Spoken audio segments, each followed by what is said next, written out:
শুরুতেই গতির ঝড়ে জিম্বাবুয়েকে চেপে ধরেন তাসকিন আহমেদ। নাহিদ রানা, মেহেদী হাসান মিরাজ, রিশাদ হোসেনরাও তোলেন উইকেট। জিম্বাবুয়ের বাকি ব্যাটারদের আটকে রাখা গেলেও বেন কারান ঠিকই উইকেটে টিকে থাকেন, তুলে নেন দাপুটে সেঞ্চুরি। তার শতকের ওপর ভর করে বাংলাদেশকে চ্যালেঞ্জিং টার্গেট ছুড়ে দেয় জিম্বাবুয়ে। হারারের উইকেটে টাইগার ব্যাটারদের কঠিন দায়িত্বই নিতে হবে। সিরিজে বাঁচা মরার ম্যাচে বৃহস্পতিবার জিম্বাবুয়ের মুখোমুখি হয় বাংলাদেশ। টস জিতে আগে বোলিংয়ের সিদ্ধান্ত নেন টাইগার অধিনায়ক মেহেদী হাসান মিরাজ। বরাবরের মতোই বোলিংয়ে বাংলাদেশের শুরুটা হয় দুর্দান্ত। জিম্বাবুয়ের রানের খাতা খোলার আগেই তাদের প্রথম উইকেট তুলে নেন তাসকিন আহমেদ। বেন বেনেটকে বোল্ড করেন তিনি। শূন্য হাতে ফিরে যান বেনেট।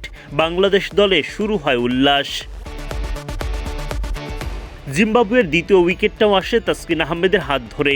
দলের অন্যতম সেরা ব্যাটার ইনোসেন্ট কাইয়া ধরা পড়েন তাসকিনের ফাঁদে। মিরাজের হাতে ক্যাচ দিয়ে কাইয়া ফেরেন 7 বল খেলে মাত্র 4 রান করে। তাসকিনের জোড়া শিকারের পর আক্রমণে নাহিদ রানা। ক্রেগ আরভিনকে বোল্ড করেন এই গতি তারকা। 20 বল খেলে 9 রান করতে পারেন আরভিন।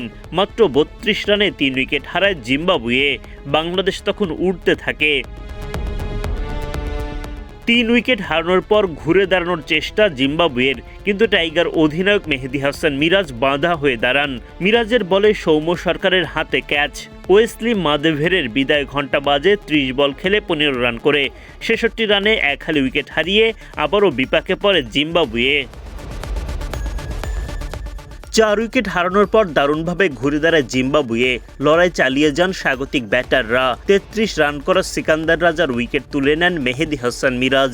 4 রান করা মাদানদের উইকেট তোলেন রিশাদ হোসেন। 148 রানে 6 উইকেট হারায় জিম্বাবুয়ে। কিন্তু বাংলাদেশের জন্য বড় বাঁধা হয়ে দাঁড়ান ওপেনিংয়ে নামা বেন কারান। টাইগার বোলারদের কঠিন পরীক্ষা নিয়ে 50-র পর দাপুটে ব্যাটিংয়ে সেঞ্চুরিও তুলে নেন তিনি। কারানের এমন শতকের ওপর ভর করে ঠিকই লড়াকু পুঁজি পেয়ে যায় জিম্বাবুয়ে।